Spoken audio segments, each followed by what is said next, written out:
මැනිකේ මොනවද අද හදන්න යන්නේ රැට කණ්ඩ.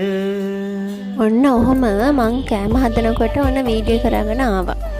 හැබැයි ඒවා හිතනවාද මෙයා දිගට වීඩියෝ කරා කියලා. නෑ, මෙයා නිකන් පටන් ගත්තා විතරයි. ඊට පස්සේ නෑ හොයන්නවත්. ඉතින් පටන් ගත්ත වීඩියෝ එක මම කරනවා ඊටු ටික. ඔන්න මම පෙන්නන්නේ මම දාන්නේ ස්පැගටි එකට. ඔය ගෙදර එළවලු මොකුත් නැහැ. ඒකයි ස්පැගටි හදන්න ගත්තේ. මොකද ස්පැගටි කන්න අපේ තාත්තයි දුවයි දෙන්නම පෙරේතයි. ඉතින් ඒ දෙන්නට ඉක්මනටම හදන්න දෙන්න පුළුවන් නිසා මාත් ලේසියට හදන්න ගත්තා. ඔය පේන්නේ මම ස්පැගටි ටික පෙරා ගන්නවා. තැම්බුනට පස්සේ පොඩි ටෙම්පරාදුවක් දාලා චීස් දාලා කිරි දාලා එහෙම තමයි හදන්නේ.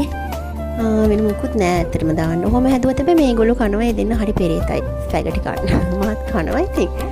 ඔන්න ඉතින් අපි චූටි බටිච්චි ආවා. මොකද එයා හරි ආසයි කෑම හදනවා බලන්න. මං හැම වෙලෙම ගන්නෙත් නෑ.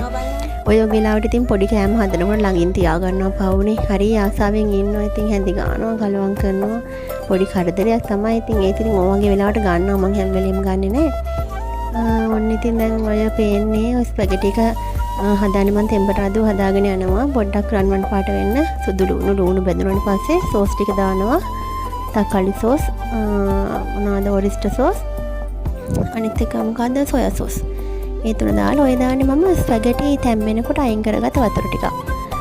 ඔන්න ඊට පස්සේ ඒක උතුරනකොට මම හිතන්නේ දැන් මම දාන්න හදන්නේ චීස් ටික. ඔව්, චීස් ටික ග්‍රේට් කරලා දානවා. ඔය කොත්මලේ චීස් එක මතක විදියට.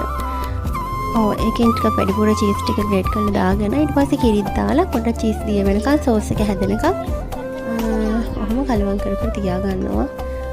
ඔන්න සෝස් එක හොඳට හැදිලා තියෙන්නේ. ඔන්න ස්පැගටි ටිකත් මම දාගත්තා. ඔන්න හැදිච්ච ගම අපේ දෝණි කනවා. මං කිව්ව පෙරේතයි කියලා. ඔන්න ඔහොම තමයි ස්පැගටි හැදුවේ.